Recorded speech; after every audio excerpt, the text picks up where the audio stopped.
Hello दोस्तों, नमस्कार। हिंदी साहित्य जगत के मंच से मैं स्वाति कुमारी आप सभी दोस्तों का हार्दिक हार्दिक स्वागत करती हूँ, अभिनंदन करती हूँ। दोस्तों, आज का हमारा टॉपिक है हिंदी साहित्य के अंतर्गत आने वाला दूसरा काल, भक्ति काल। भक्ति काल एक ऐसा टॉपिक है जिसके अंतर्गत बहुत सारे महत्वपूर्ण बिंदु बनते हैं जो आपकी किसी भी कॉम्पिटिटिव एग्जाम के लिए बहुत ही ज्यादा इंपॉर्टेंट हो जाते हैं। तो आज हम लोग भक्ति काल के बारे में पढ़ेंगे और इसके बाद भक्ति काल में आने वाले जितने भी महत्वपूर्ण बिंदु हैं उन सब पर हम लोग अलग अलग वीडियो के माध्यम से तैयारी करेंगे। दोस्तों, ये वीडियो एमए लेवल की जो बच्चे होंगे, जो एमए की पढ़ाई कर रही होंगे, या आप चाहे कोई भी कॉम्पिटिटिव एग्जाम की तैयारी कर रहे हो, आपके लिए ये वीडियो बहुत ही ज्यादा इंपॉर्टेंट होगा। मैंने भक्ति काल से संबंधित जितने महत्वपूर्ण बिंदु हैं उन सबको इसमें शामिल किया है। इस वीडियो को लास्ट तक देख लेने के बाद आपको थोड़ी सी भी परेशानी नहीं होगी और कोई भी एग्जाम में कोई भी क्वेश्चन भक्ति काल से रिलेटेड हो, आप आसानी से उसके उत्तर दे पाएंगे। दोस्तों, हिंदी साहित्य का दूसरा काल है भक्ति काल। पहला काल कौन है? आदिकाल, जिस पर हम लोगों ने पढ़ाई कर लिया है। बहुत ही बेहतर तरीके से मैं आप लोगों को उस पर वीडियो दे चुकी हूँ। यदि आप लोगों ने उस वीडियो को नहीं देखा है तो प्लीज पहले आप लोग आदिकाल पर वीडियो जो बने हुए हैं वो देख लें, और हिंदी साहित्य के इतिहास लेखन की जो परंपरा है उस पर भी मैंने वीडियो दिया हुआ है, तो आप लोग उसे भी देख लें। तो हिंदी साहित्य का दूसरा काल है भक्ति काल, और भक्ति काल को ही स्वर्ण युग भी कहा जाता है। अब स्वर्ण युग क्यों कहा जाता है, कौन से विद्वान इन्हें सबसे पहले स्वर्ण युग बोले, इन सब की जानकारी हम लोग इस वीडियो के माध्यम से करेंगे। सबसे पहले कुछ महत्वपूर्ण बिंदु है भक्ति काल से संबंधित, हम लोग वो देखते हैं। सबसे पहला बिंदु है, हिंदी साहित्य के इतिहास में भक्ति काल को स्वर्ण युग कहा जाता है। सबसे इंपॉर्टेंट, यदि आपको ये प्रश्न पूछा जाए कि कौन से काल को स्वर्ण युग कहा गया है, तो आपका जवाब होगा भक्ति काल। स्वर्ण युग कहकर कौन से काल को संबोधित किया गया है, तो आपका जवाब होगा भक्ति काल। इस काल में ईश्वर के प्रति अनन्य भक्ति को मुख्य आधार बनाकर रचना की गई है। इस काल में आपको राजाओं की प्रशंसा नहीं मिलेगी, ज्यादा आपको राजनीति की कोई बातें नहीं मिलेगी। आपको इस काल में जो मुख्य रूप से देखने को मिलेगा वो है ईश्वर के प्रति अनन्य भक्ति, और उसी को आधार बनाकर सभी कवियों ने अपनी अपनी रचना की है। तीसरा बिंदु है, राजनीतिक, सामाजिक, धार्मिक, दार्शनिक, साहित्यिक दृष्टि से ये काल अंतर्विरोधों का काल था। मतलब बहुत ज्यादा ही समस्या इस काल में थी, पूरी तरह से अंतर्विरोधों से यह परिपूर्ण था। बावजूद इसके इस काल में भक्ति की ऐसी धारा प्रवाहित हुई कि सभी विद्वानों ने एक मत होकर हिंदी साहित्य का इस काल को हिंदी साहित्य का स्वर्ण युग कहा है। स्वर्ण युग क्यों कहा? क्योंकि इस काल में राजनीतिक, सामाजिक, धार्मिक, दार्शनिक, साहित्यिक सभी दृष्टि से ये काल अंतर्विरोधों का काल, मतलब जघन्यतम समस्याओं वाला काल था ये। बावजूद इसके चारों तरफ भक्ति की जो अनन्य धारा बही, और इस काल के जो कवि हैं वो इतने सुंदर सुंदर रचना किए कि और आपको किसी काल में इतनी सुंदर रचना नहीं मिलेगी जो इस काल में हुई है। इसलिए सभी विद्वान इस मामले में एक मत हो गए कि ये जो भक्ति काल है वो हिंदी साहित्य का स्वर्ण युग है। अंतिम पॉइंट यहाँ पर है, हिंदी साहित्य के इतिहास के वर्गीकरण में भक्ति काल का जो स्थान है वह है द्वितीय स्थान। पहला काल है आदिकाल और दूसरा काल है भक्ति काल। काल निर्धारण को अगर हम लोग देख लें तो अधिकांश विद्वान सन 1350 से भक्ति काल का आरंभ मानते हैं। कब मानते हैं? 1350 से। लेकिन आचार्य रामचंद्र शुक्ल भक्ति काल की समय सीमा जो स्टार्टिंग समय है वो मानते हैं 1375। मतलब भक्ति काल 1375 सन 1375 ईस्वी में शुरू होता है। अब प्रमुख जो कवि हुए हैं, प्रमुख कवि, तो दोस्तों आप जानते हैं भक्ति काल की 4 शाखाएं हुई थी। पहले तो 2 धारा बनी इसकी, निर्गुण धारा और सगुण धारा। फिर निर्गुण भक्ति काव्य के भी 2 धारा बटे और सगुण भक्ति काव्य के भी 2 धारा निकले, टोटल 4। और चारों धारा के 4 प्रमुख कवि हुए हैं, 4 प्रतिनिधि कवि हैं। कौन कौन? संत कबीरदास, जायसी, जायसी का पूरा नाम क्या है? मलिक मोहम्मद जायसी, और तुलसीदास, फिर सूरदास। कबीरदास, जायसी, तुलसीदास, सूरदास, ये 4 भक्ति काल के प्रतिनिधि कवि हैं, प्रमुख कवि हैं, जिन्होंने भक्ति को चरम पर पहुंचाया, मतलब ऊंचाई पर पहुंचाया। इसके आगे भक्ति काल की धाराएं, भक्ति काल में कौन कौन सी धारा बही थी, किस किस तरह की भक्ति देखने को मिलती है, किस किस तरह की रचना देखने को मिलती है, वो देखिए। तो भक्ति काल की सबसे पहले तो हम यहाँ देखेंगे, भक्ति काल की दो धारा है, निर्गुण भक्ति काव्य, सगुण भक्ति काव्य। निर्गुण भक्ति काव्य जिसे निराकार ईश्वर की पूजा करने की धारा कही जाती है, और सगुण भक्ति काव्य जिसमें विष्णु के अवतारों की उपासना की जाती है।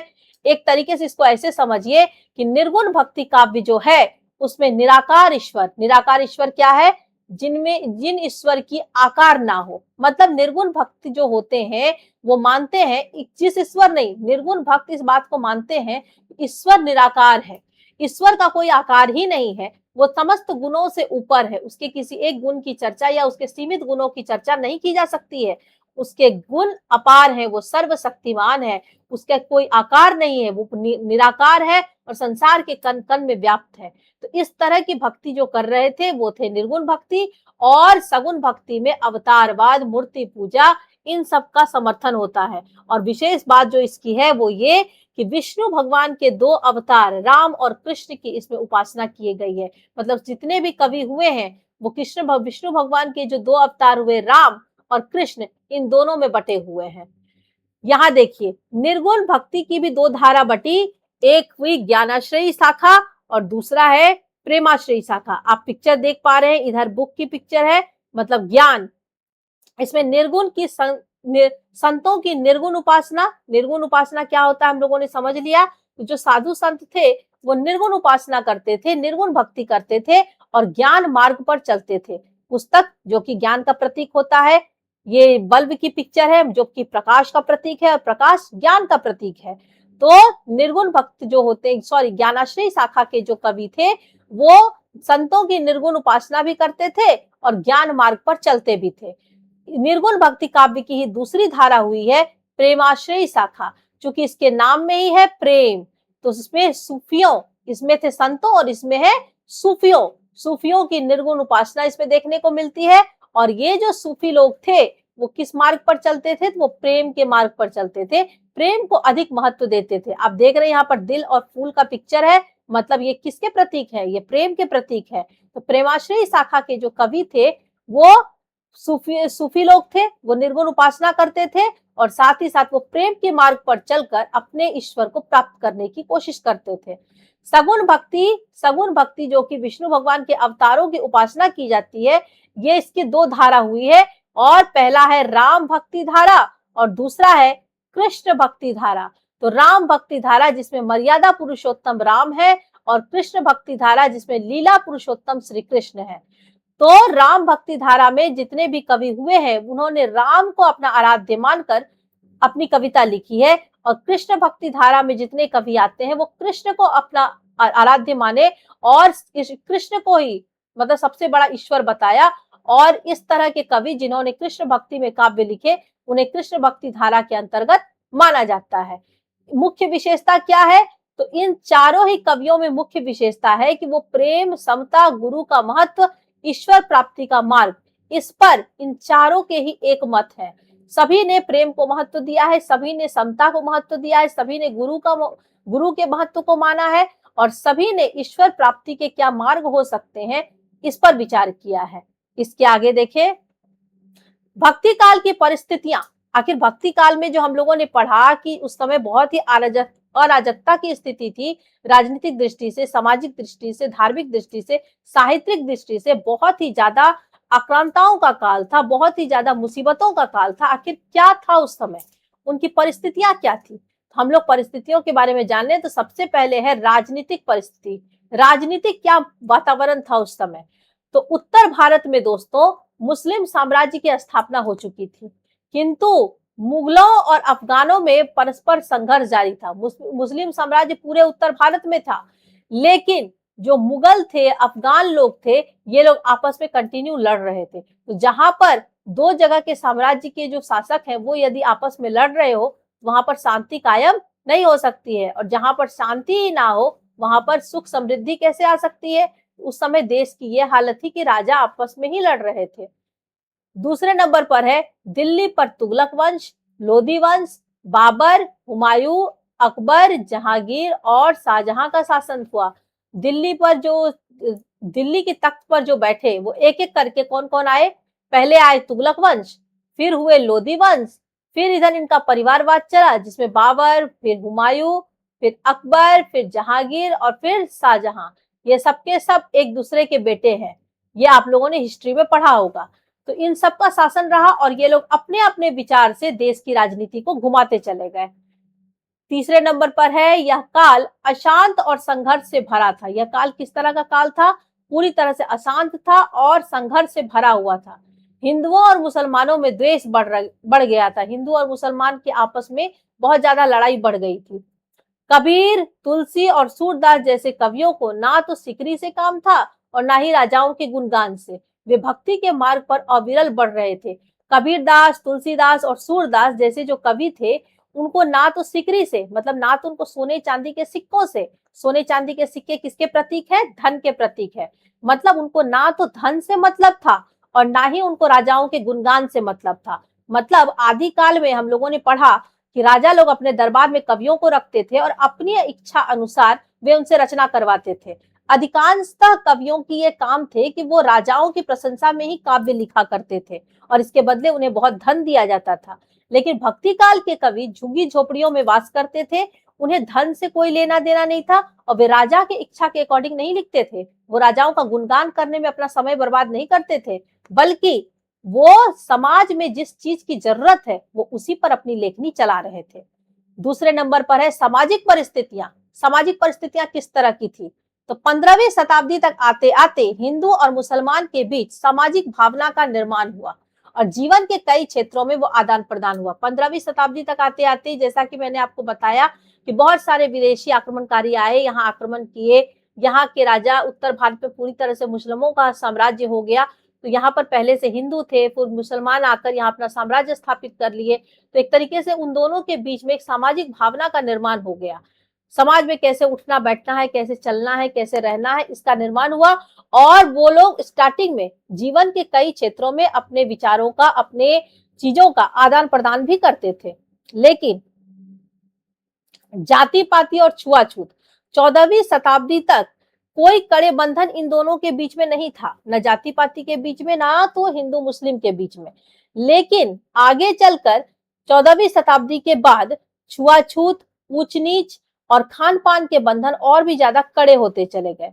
संत कबीरदास ने जाति पाति के भेदभाव और अंधविश्वास का प्रखर विरोध किया। संत कबीरदास थे, वो क्या करते थे? जाति पाति को लेकर भेदभाव करते थे और अंधविश्वास को लेकर भी उन्होंने प्रखर विरोध किया, मतलब बहुत कड़ा विरोध किया। किसने? संत कबीरदास ने। और संत कबीरदास ने विरोध जो किया सो किया। भक्ति काल के जितने भी कवि थे, उन्होंने सामाजिक जागरूकता फैलाने में ही उन्होंने अपने पूरे जीवन को व्यतीत किया। उन्हें राजाओं से मतलब नहीं और ना ही कोई अमीर लोगों से मतलब। वो समाज को जागरूक करने में, समाज के लोगों को ऊंचा उठने में अपना पूरा जीवन व्यतीत कर दिए। इसके आगे देखें, भक्ति काल की धार्मिक परिस्थितियां। भक्ति काल में जो धार्मिक परिस्थिति थी उसके बारे में जानेंगे। सबसे पहले नंबर पर है, धार्मिक परिस्थिति बहुत ही शोचनीय थी, मतलब धार्मिक स्थिति बहुत ही ज्यादा शोचनीय थी। जैसा कि हम लोगों ने पढ़ा 14वीं शताब्दी के बाद छुआछूत, धार्मिक पाखंड, ये सब कुछ हद से ज्यादा बढ़ गया था। इसका सबसे ज्यादा असर भी सामान्य जनता पर हुआ और धार्मिक स्थिति यह थी कि उन्हें मंदिर में प्रवेश नहीं दिया जाता था। किन्हें? जो नीची जाति के थे, उन्हें ना तो अपने मन से कुछ करने दिया जाता था। वो लोग पूरी तरह से पिछड़े थे, उन्हें ना शिक्षा मिल रही थी, ना उनके स्वास्थ्य का ध्यान रखा जा रहा था। और धार्मिक स्थिति यह थी कि वो वेदों का पाठ नहीं कर सकते हैं, यज्ञ नहीं कर सकते हैं, ना ही वो कोई धार्मिक ग्रंथ पढ़ सकते हैं, ना मंदिरों में जा सकते हैं। इस तरह की धार्मिक स्थिति थी जो कि बहुत ही ज्यादा चिंताजनक थी। विविध धर्म और संप्रदाय वहां पर प्रचलित थे, मतलब कई तरह के धर्म जन्म लिए थे और कई तरह के संप्रदाय भी प्रचलित हो गए थे।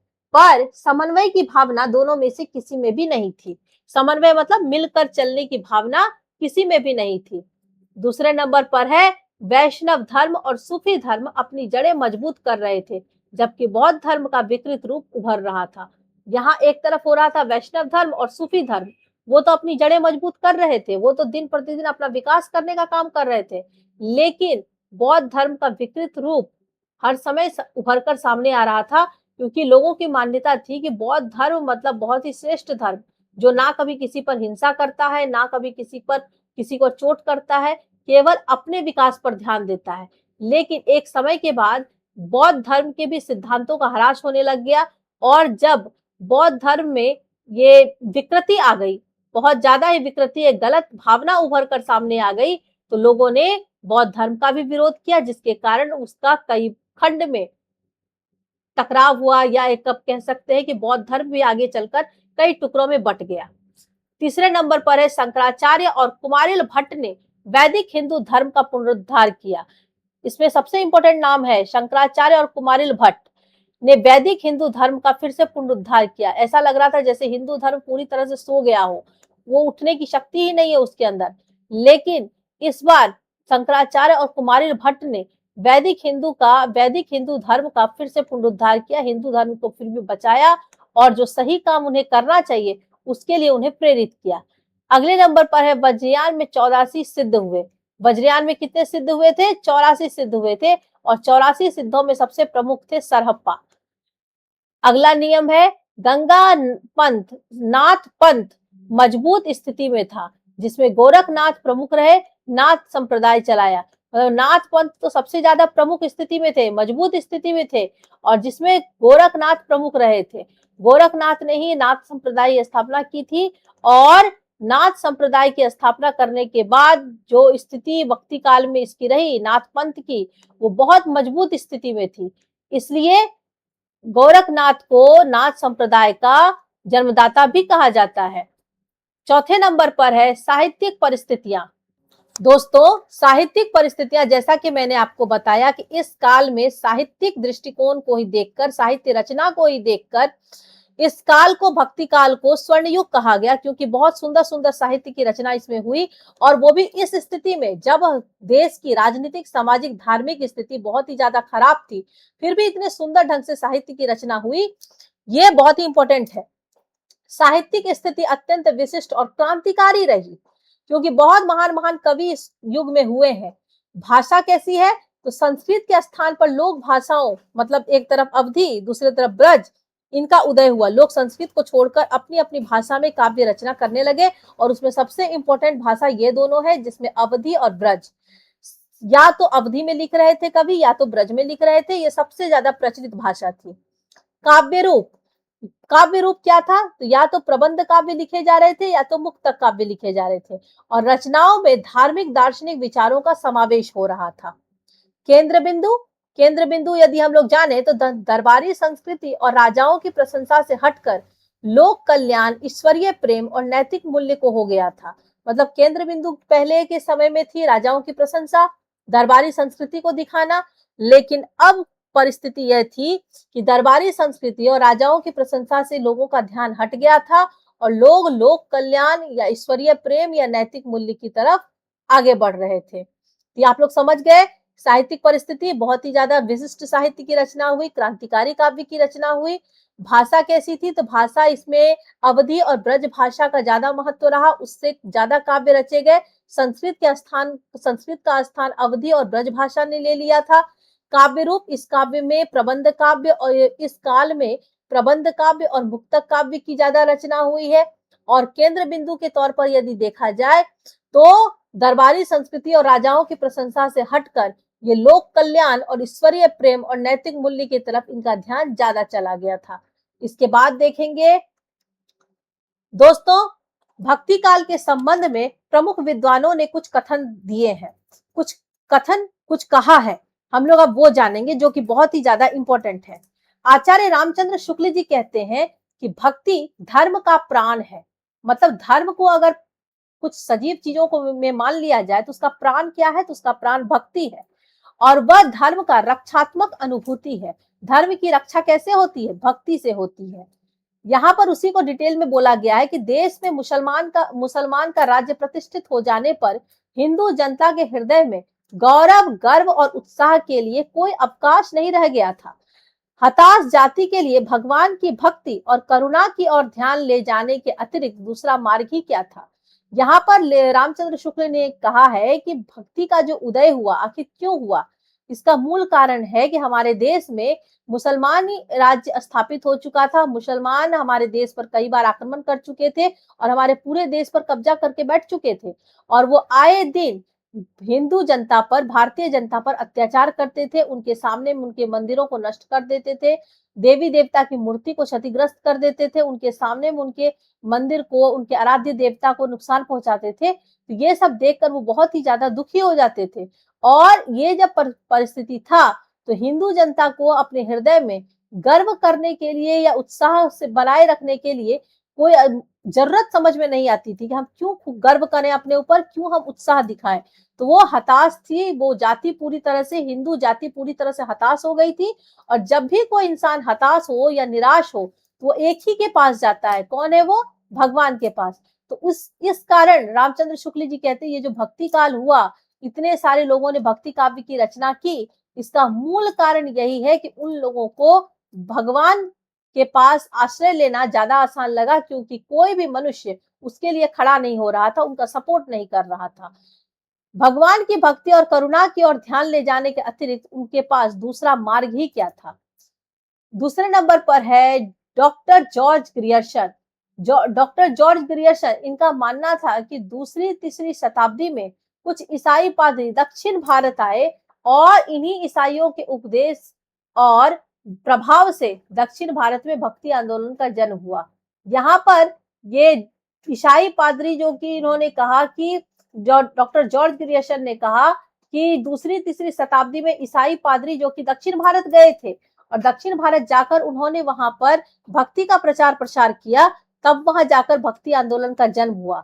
दक्षिण भारत में ये तो आप लोग मान रहे हैं कि सबसे पहले भक्ति द्रविड़ में उपजी, मतलब दक्षिण प्रदेश में उपजी। लेकिन इसके साथ ही साथ यह भी जरूरी है कि उत्तर भारत में वो आया कैसे। डॉक्टर जॉर्ज ग्रियर्सन का मानना है कि दक्षिण भारत में भक्ति का जन्म हुआ। और कैसे हुआ? तो ईसाई पादरी लोग थे जिन्होंने दक्षिण भारत में भक्ति का प्रचार किया। वहां के लोगों के साथ बैठकर उन्होंने भक्ति के उपदेश को बांटा, उनके प्रभाव के बारे में बताया, जिसके कारण दक्षिण भारत में भक्ति आंदोलन का जन्म हुआ। लेकिन ये आचार्य रामानंद थे जिन्होंने दक्षिण भारत से भक्ति को उत्तर भारत में लाए और पूरे भारत में वो फैल गया और उसे फिर आगे बढ़ाने का काम कबीरदास जी ने किया है, ऐसा मान्यता है। लेकिन डॉक्टर जॉर्ज ग्रियर्सन का मत यहाँ पर बार बार पूछा जाता है कि कौन से विद्वानों का यह मत है कि भक्ति का प्रचार प्रसार ईसाई पादरी के कारण हुआ है। आखिर कौन से विद्वानों का यह मत है? तो डॉक्टर जॉर्ज ग्रियर्सन का है। ग्रियर्सन का मत था कि भक्ति आंदोलन पुराने धार्मिक मतों के ऊपर बिजली के चमक के समान अचानक प्रकट हुई, जिसका स्रोत हिंदू नहीं जानते। ईसाइयत के प्रभाव को मानने के बावजूद इन्होंने इसे हिंदी साहित्य का स्वर्ण युग कहा है। मतलब उनका मानना था कि भारत की भक्ति पर ईसाइयों का प्रभाव है।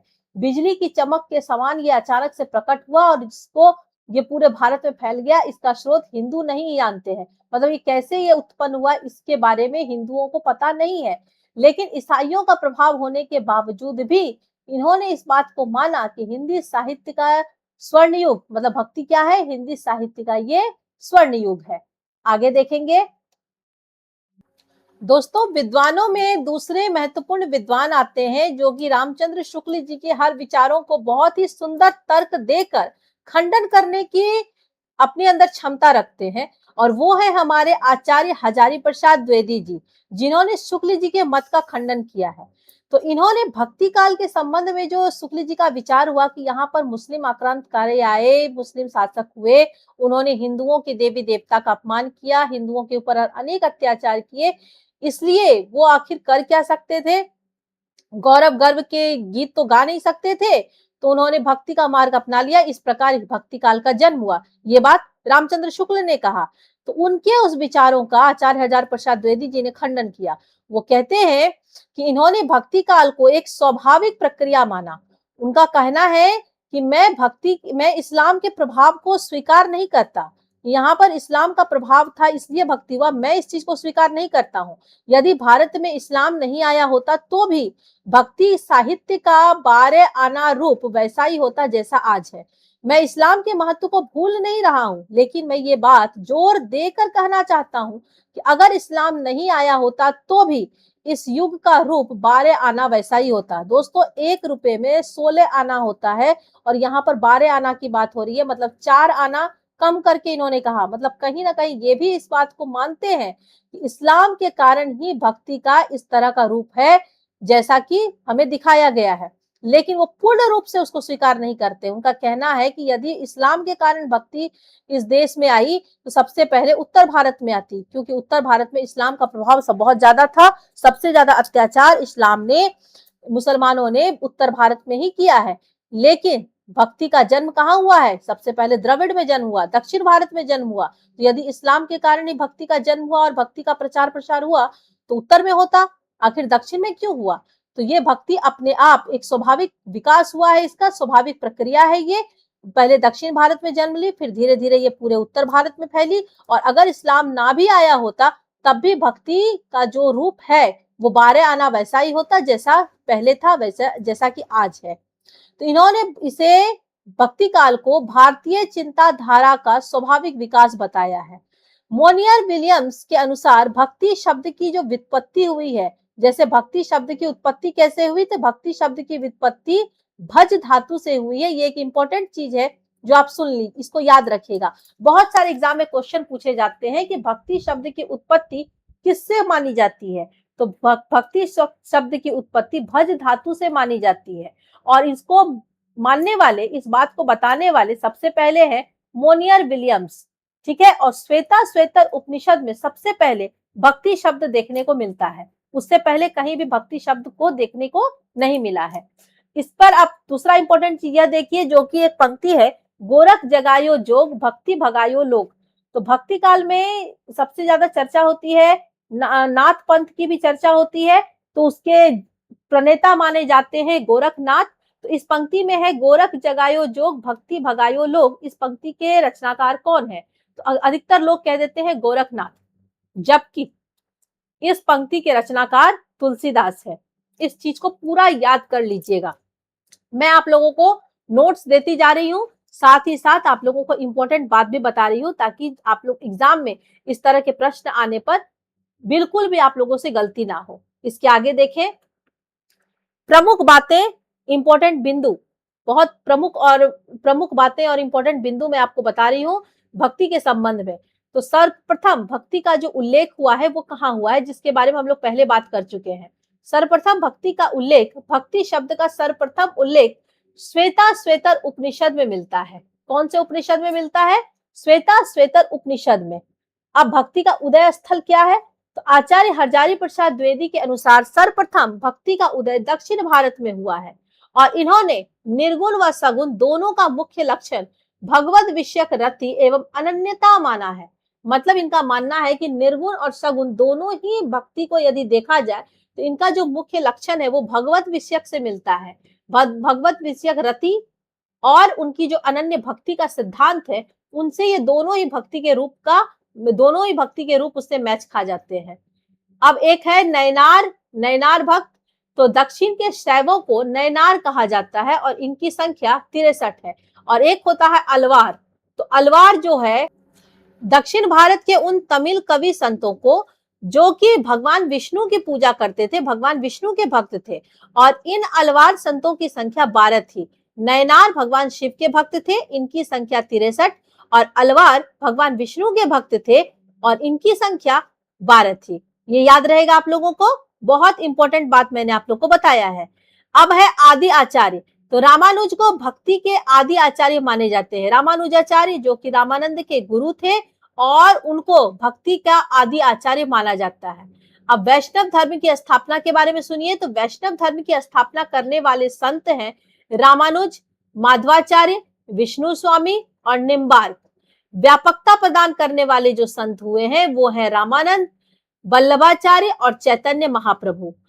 तो स्थापना करने वाले कौन कौन? वैष्णव धर्म के रामानुजाचार्य, माधवाचार्य, विष्णु स्वामी और निम्बार्काचार्य।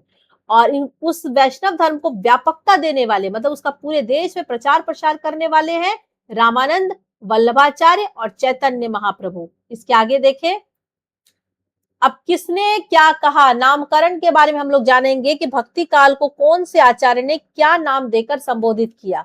सबसे पहला नाम है भक्ति काल। भक्ति काल ये नाम देने वाले हैं आचार्य रामचंद्र शुक्ल, और ये सबसे ज्यादा सर्वमान्य हुआ, मतलब इस नाम को सबसे ज्यादा मान्यता मिली और इसलिए भक्ति काल हिंदी साहित्य का दूसरे काल के नाम से प्रसिद्ध हो गया। दूसरे नंबर पर है स्वर्ण काल या स्वर्ण युग। भक्ति काल को स्वर्ण काल या स्वर्ण युग नाम किसने दिया?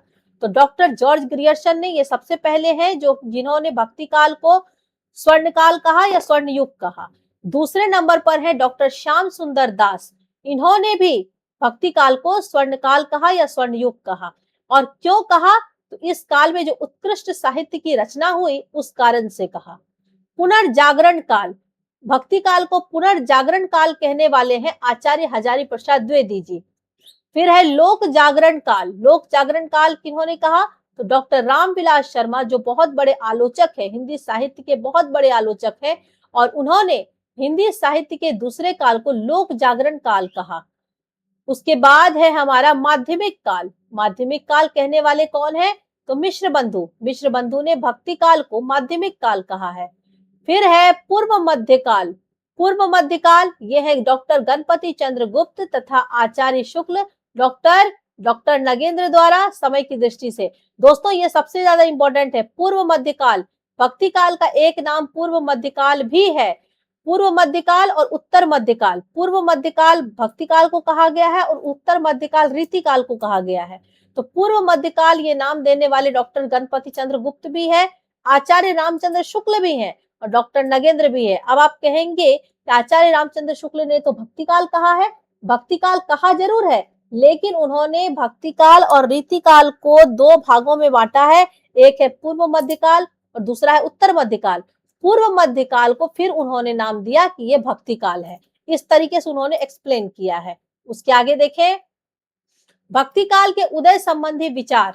आखिर कैसे भक्ति काल का उदय हुआ, इस संबंध में जो विद्वानों के विचार है, तो आप देखिए इधर है हमारे विचारक और इधर है भक्ति के उदय संबंधी विषयक मत। तो सबसे पहले नंबर पर है जॉर्ज ग्रियर्सन, बेवर बर्नले और भंडारकर। ये जो तीन विद्वान हैं, इन्होंने माना है कि भक्ति जो उदय हुई है वो ईसाई प्रभाव के कारण हुई है। ईसाइयत के प्रभाव के कारण भक्ति का उदय हुआ है, ये मानना है डॉक्टर जॉर्ज ग्रियर्सन का, बेवर बर्नले का और भंडारकर का। इसके बाद हुए हैं ताराचंद, ये भी विद्वान थे और इन्होंने कहा कि भक्ति, भारत में जो भक्ति का उदय हुआ वो अरबी की देन है। मतलब ये जो मुसलमान आए, अरबी लोग आए, उनकी देन है भक्ति का उदय होना। इसके बाद है आबिद हुसैन।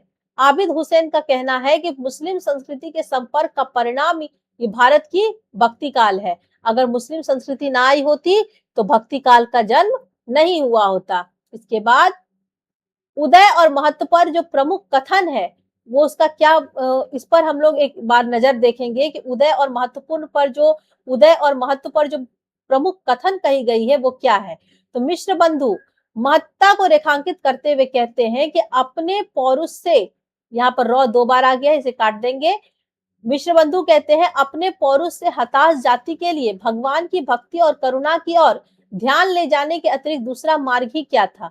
मतलब अपने जो परिवार के लोग हैं, अपने जो देश के लोग हैं, उन सब का हताश हो रहा है, उन सब की हार हो रही है, उन सबको बहुत ज्यादा तकलीफ झेलना पड़ रहा है और उस जाति से जुड़े हुए जो लोग हैं उनके पास भगवान की भक्ति और करुणा की ओर ध्यान ले जाने के अलावा दूसरा तो कोई मार्ग ही नहीं है।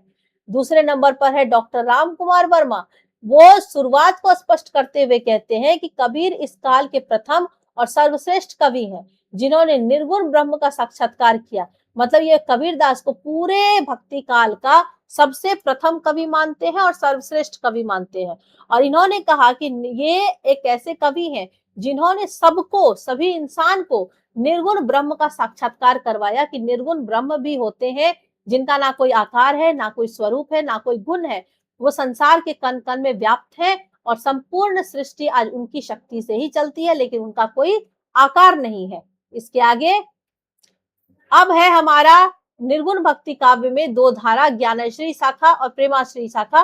तो सबसे पहले हम लोग शॉर्ट में ज्ञानश्री शाखा को समझ लेते हैं, उसके बाद हम लोग एक नजर प्रेमाश्री शाखा पर भी देख लेंगे। दोस्तों हिंदी साहित्य में जो भक्ति काल हुआ उसमें चार धाराएं हुई तो उसके भक्ति काल की दो शाखा, निर्गुण धारा और सगुण धारा। और फिर निर्गुण धारा के भी 2 धारा निकले और सगुण धारा के भी 2 धारा निकले। वो 4 धारा 4 मूल्य तत्वों पर, 4 अलग-अलग विषयों पर निर्भर थे। एक था ज्ञान पर, दूसरा प्रेम पर, तीसरा राम भक्ति पर और चौथा कृष्ण भक्ति धारा पर। तो संत काव्य के जितने भी कवि हैं, उन्होंने ज्ञान को आधार बनाकर काव्य की रचना की। सूफी काव्य के जितने कवि थे, उन्होंने प्रेम को आधार बनाकर काव्य की रचना की। सगुण भक्ति धारा में जितने राम भक्ति धारा के कवि थे, उन्होंने राम की उपासना करते हुए काव्य की रचना की। और जितने कृष्ण भक्त कवि थे, वे कृष्ण को आराध्य मानकर उनके ऊपर भक्ति करते हुए उन्होंने काव्य की रचना की। डिटेल से नहीं, थोड़ा संक्षिप्त में, लेकिन मुख्य मुख्य बिंदुओं को ध्यान में रखकर हम इन चारों पर एक बार प्रकाश डालेंगे और पूरी तरह से ध्यान रखकर इसके मुख्य बिंदुओं को जानेंगे, ताकि एग्जाम में आपसे कोई भी प्रश्न पूछे तो आप आसानी से उसका उत्तर दे पाए। दोस्तों, ज्ञानश्रेय शाखा जिसे निर्गुण भक्ति के अंतर्गत माना जाता है, तो जिन कवियों ने ईश्वर के निराकार स्वरूप जिनमें ईश्वर का कोई आकार नहीं होता है, निराकार स्वरूप को अपनाकर ज्ञान मार्ग से ईश्वर को अनुभव किया, ज्ञान के माध्यम से यह अनुभव किया कि ईश्वर है, वो हम सभी प्राणियों के हृदय में है, संसार के कण कण में ईश्वर का वास है, तो उन्हें ज्ञानाश्रयी शाखा के कवि कहा गया है। ज्ञानाश्रयी शाखा के कवि ज्ञान को आधार बनाकर काव्य की रचना करते थे और ज्ञान को आधार बनाकर भक्ति के मार्ग को अपनाए थे। कविताओं में गुरु की महिमा का वर्णन मिलेगा आपको। इनकी जितनी भी कविताएं हैं उसमें आपको क्या क्या मिलेंगे वो मैं बता रही हूँ। तो सबसे पहले इनके कविता में आपको गुरु की महिमा मिलेगी। इन्होंने गुरु को बहुत आदर दिया है, जाति पाति का हमेशा इन्होंने विरोध किया है, मिथ्या आडंबर और रूढ़ियों का असमर्थन किया है। भाषा, इनकी जो भाषा है वो कई बोलियों का मिश्रण आपको देखने को मिलेगा। क्योंकि ये देश भर में भ्रमण करके लोगों के सामने सामाजिक जागरूकता को फैलाते हुए उन्हें उपदेश देते थे, उन्हें जागरूक करते थे। तो पूरे देश में भ्रमण करने के कारण उनके भाषाओं में कई सारी बोलियों के शब्द मिश्रित हो गए थे, इसलिए उनकी भाषा को साधुकड़ी कहा गया है। इसलिए उनकी भाषा को पंचमेल खिचड़ी भी कहा जाता है। इस काव्य के जो प्रमुख कवि हुए हैं वो है कबीरदास जी, रविदास, नानक, मलुकदास, सुंदरदास और दादू दयाल। ये इनके और भी कवि हैं, लेकिन ये महत्वपूर्ण कवि हैं। तो ये है ज्ञानाश्रयी शाखा। इसके आगे देखेंगे दोस्तों, यहाँ है हमारा प्रेमाश्रयी शाखा। जैसा ज्ञानाश्रयी शाखा में प्रेम को माध्यम बनाकर काव्य की रचना करते थे, ईश्वर की आराधना करते थे, ईश्वर को मानते थे, इस शाखा में प्रेम को महत्व दिया गया है। प्रेम के माध्यम से ईश्वर की खोज की गई है और ईश्वर की आराधना की गई है। भक्ति काल में मुसलमान सूफी कवियों की काव्य धारा को प्रेमाश्रयी शाखा के नाम से जाना जाता है। मुस्लिम जितने भी कवि हुए, जिनमें जो सूफी कवि लोग थे, वो भक्ति काल में प्रेम के माध्यम से, प्रेम को माध्यम बनाकर उन्होंने काव्य की रचना की और उन्होंने बताया इस चीज को कि सबसे ज्यादा शक्ति, सबसे ज्यादा जो भक्ति है वो प्रेम में ही है, प्रेम में ही ईश्वर का वास है। सूफी कवि इस बात को मानते थे कि ईश्वर की प्राप्ति का एकमात्र माध्यम प्रेम है। मतलब सबसे प्रेम करिए, सच्चा प्रेम आपको ईश्वर की प्राप्ति करवाएगा। इनका मानना था कि ईश्वर का जीवन के साथ प्रेम का ही संबंध होता है। यदि आप प्रेम अपने जीवन में बनाए रखते हैं, हर किसी के साथ प्रेम व्यवहार करते हैं, तो ईश्वर आप पर प्रसन्न रहेंगे। मुसलमान सूफी संतों ने कई महान प्रेम गाथाएं लिखी थी और महान प्रेम गाथाओं में बहुत सारे हैं जो बहुत ही महत्वपूर्ण है। उसमें कुछ इंपॉर्टेंट नाम है प्रमुख ग्रंथ के रूप में, जिसमें सबसे ऊपर आ जाते हैं मलिक मोहम्मद जायसी, जो सूफी कवियों के प्रतिनिधि हैं। और मलिक मोहम्मद जायसी को प्रेमाश्रयी शाखा का प्रतिनिधि कवि कहा जाता है। और इनके द्वारा रचित जो काव्य हुआ है, महाकाव्य, वो है पद्मावत। पद्मावत मलिक मोहम्मद जायसी की रचना है। इस चीज को पूरी तरह से याद रखिएगा। मलिक मोहम्मद जायसी जी की जो रचना है पद्मावत, उसे प्रेमाश्रयी काव्य का सबसे ज्यादा इंपॉर्टेंट ग्रंथ माना गया है। और इस काव्य के, इस सूफी काव्य के, प्रेमाश्रयी शाखा के अन्य जो प्रमुख कवि हैं वो है मंझन, कुतुबन और उस्मान। और भी बहुत सारे कवि हैं, लेकिन ये कवि बहुत ही ज्यादा महत्वपूर्ण है। प्रमुख कवियों में इनके नाम आते हैं। अगला धारा है सगुण भक्ति। सगुण भक्ति यहाँ से हमारा शुरू हुआ। निर्गुण भक्ति में ज्ञानाश्री शाखा और प्रेमाश्री शाखा। सगुण भक्ति जो कि साकार ईश्वर की आराधना करते हैं, इनमें आ जाते हैं राम भक्ति शाखा और कृष्ण भक्ति शाखा। तो सगुण भक्ति काव्य धारा में ईश्वर को साकार, गुण संपन्न और अवतार लेने वाला माना गया है कि समय समय पर ये दुष्टों का नाश करने के लिए विभिन्न रूपों में ये अवतार लेते हैं।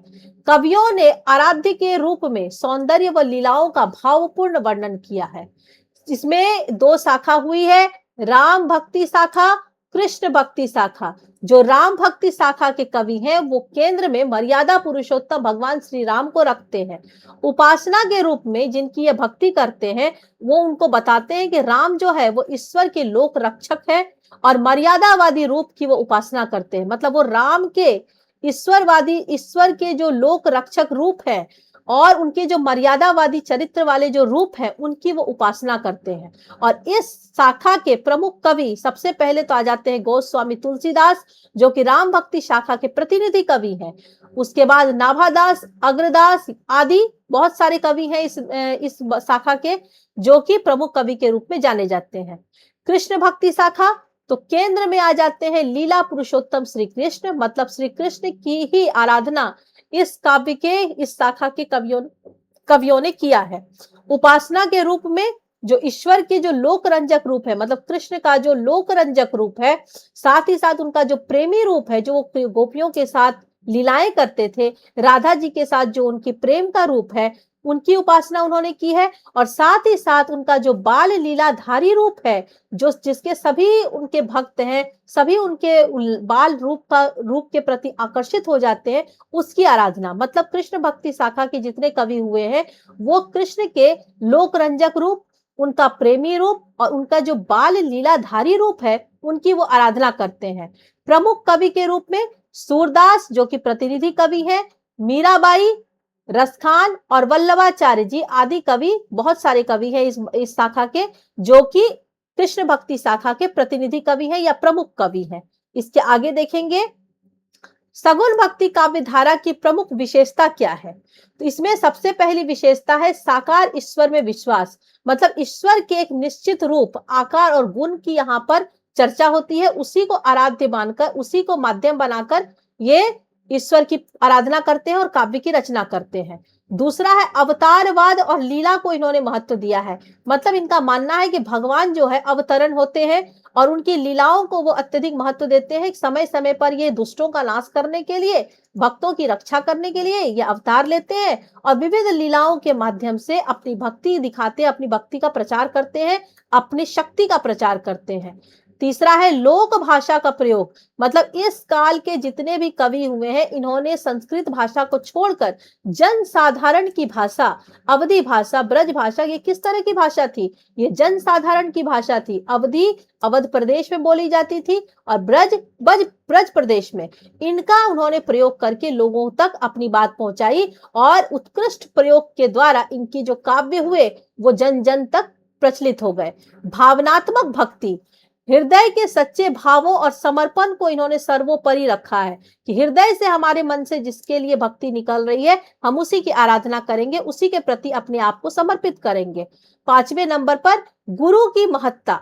मतलब ये भक्ति काल के निर्गुण धारा के और सगुण धारा के, निर्गुण धारा में भी 2 धारा हुए हैं और सगुण धारा में भी 2 धारा हुए हैं, कुल 4 धारा। और चारों धारा के जितने भी कवि हुए हैं, आचार्य हुए हैं, सबके अंदर ये वाले जो गुण है वो कॉमन है, ये है गुरु की महत्ता। मतलब सबने गुरु के महत्व को एक समान स्वीकार किया है। मतलब निर्गुण भक्त हो, निर्गुण धारा के कवि हो, चाहे सगुण धारा के कवि हो, ये सबने माना है कि गुरु हमारे मार्गदर्शक है। यदि उनका ज्ञान हमें नहीं मिलता तो हम कुछ भी नहीं कर पाते, काव्य की रचना तो दूर की बात है। ये सबने माना है। तो दोस्तों यह था हमारा भक्ति काल, जिसमें हमने बताया कि भक्ति काल आखिर है क्या, कैसे उसे स्वर्ण युग नाम दिया गया, विभिन्न विद्वानों ने भक्ति काल को क्या क्या नाम दिए हैं, भक्ति काल की समय सीमा क्या संबोधित की गई है, और साथ ही साथ भक्ति काल की जो 2 धारा हुए और 2 धारा की भी जो आगे 4 शाखा बटी, उस पर भी हमने चर्चा की है। यहाँ तक हमारा भक्ति काल समाप्त हुआ। इसके बाद मैं आप लोगों को वीडियो दूंगी जिसमें मैं आप लोगों को संत काव्य धारा, सूफी काव्य धारा, रामाश्रय शाखा और कृष्णा से ही शाखा के ऊपर पूरी डिटेल से वीडियो बना के दूंगी, जिसमें कुछ भी आपको पढ़ने के लिए बचेगा नहीं। वो आपके एग्जाम के लिए बहुत ही ज्यादा हेल्पफुल होगा। और भी मैं बहुत सारी वीडियो बनाऊंगी जो कि आपके लिए बहुत ही ज्यादा उपयोगी होगा, जो कि आपके ग्रामर लिटरेचर सबसे संबंधित होंगे। और एक बात मैं आप लोगों को बता देती हूँ, अगर आप लोगों के आसपास संपर्क में जितने भी एमए के स्टूडेंट हो, चाहे कोई भी कॉम्पिटिटिव एग्जाम की तैयारी कर रहे बच्चे हो, प्लीज उन तक इस वीडियो को शेयर करें और जितनी जल्दी हो सके मेरे चैनल को सब्सक्राइब भी कर लें। यदि आप लोगों को मेरा यह वीडियो अच्छा लगा तो प्लीज इसे लाइक करें, कमेंट बॉक्स में कमेंट करें और जल्द से जल्द मेरे चैनल को सब्सक्राइब भी कर लें, ताकि मेरी आने वाली हर अगली वीडियो सबसे पहले आप लोग तक पहुंचे। तो चलिए दोस्तों, अब मैं आप लोगों से विदा लेती हूँ। बहुत बहुत धन्यवाद। अगली वीडियो के लिए आप लोग बस थोड़ा सा इंतजार करिए।